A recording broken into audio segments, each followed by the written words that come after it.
Today, we're tackling something every player faces: tracking improvement and building habits that actually get us results. No matter what game you're playing, it's easy to get stuck in that cycle of endless games, hoping each one somehow leads to improvement.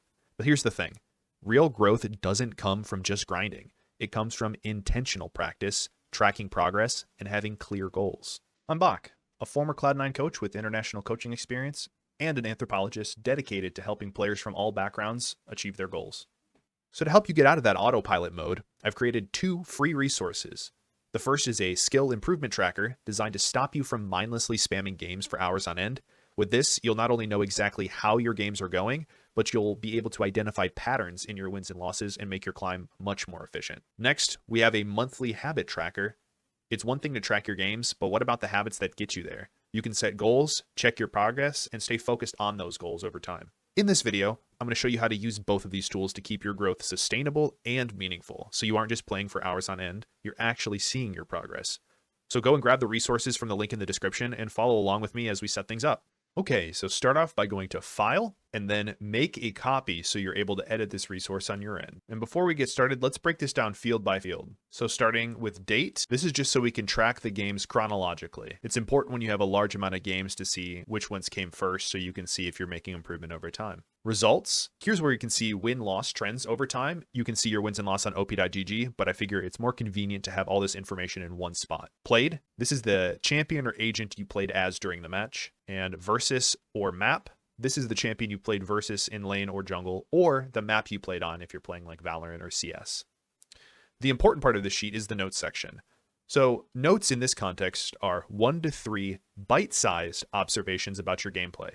Here are some things I recommend focusing on. Are you winning or losing early game or early rounds consistently? Are you losing track of the enemy jungler? Are you dying unexpectedly or with utility or resources still available? And are you losing your 1v1s? Status, if you have access to replay files for your game or a recording software for your POV, I personally use insights.gg, love it a lot. You can flag which games you specifically want to look at more in depth or tag them for a coach, friend, or teammate to look at as well. So let's fill this out. Let's say I played a game here and I won the game. I played as Yuumi and I was versus Yasuo. And I'm going to write down solo killed him multiple times. In lane, died to 2 jungle ganks. I had a ward up both times, but didn't have a chance to put it down. One meaningful bit of feedback that we can write down, and maybe we see a habit in future games of we're dying to jungle ganks when we had wards up, and that's obviously, it's pretty apparent, but the big takeaway here is I didn't feel like I had a chance or an opportunity to actually put this down. So in review, I can tag this for review and say this needs review, and say, well, what opportunities did I actually have to get vision down? And if they're not, did I actually know where the jungler was? Was I tracking them correctly? After a period of time, you can now have reliable data and notes on the same character played that you can use to focus your improvement goals on even further.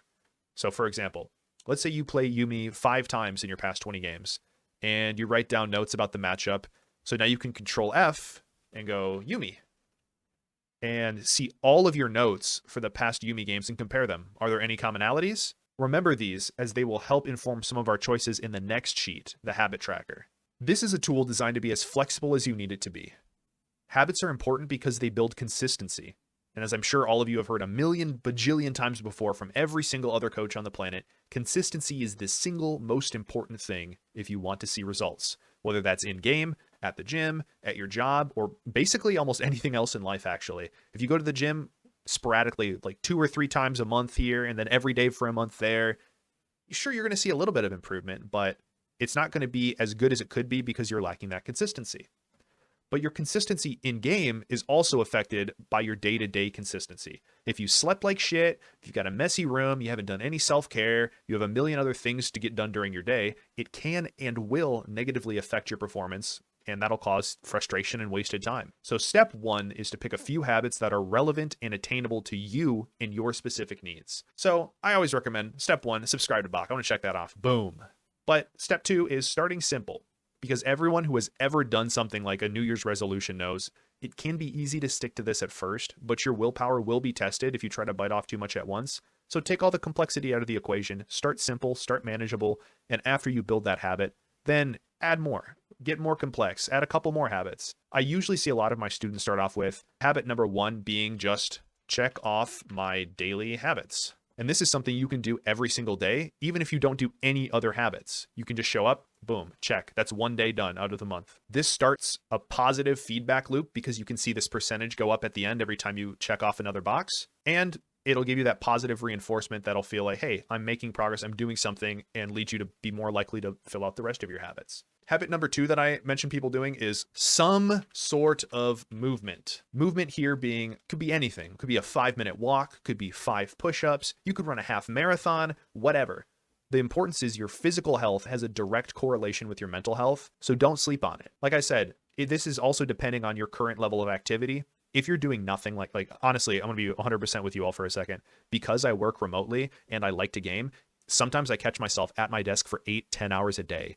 So starting off, if I'm doing basically 0 physical exercise, even something as simple as a 2 to 3 minute walk is going to be improvement for you. And that is totally fine. Don't feel like you have to go from 0 to 100 immediately. And then finally, habit number 3, this is something game related. This could be review a solo queue game. And remember how we marked those on the last sheet right here, needs review. Here we can say, okay, on this day, we're going to review one of those games that are marked for review. This can be done in as short as 5 minutes because remember, we also have all these helpful notes that we can refer to that give us guidance on what to look out for, even if the game isn't super fresh in our memories.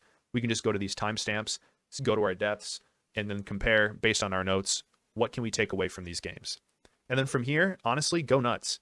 Add whatever you like and make these resources your own. At the end of the day, this is a template and it's designed to get you started because the hardest part of any habit is just getting started. Personalize it, add whatever things you need for whatever game or whatever lifestyle you lead. That's going to be where the magic happens. And don't be discouraged if you fall off from time to time or you need to readjust your goals and priorities. The important thing is your intention. And even a little bit goes a long way. And I'd like to know how you are planning on using these resources down in the comments.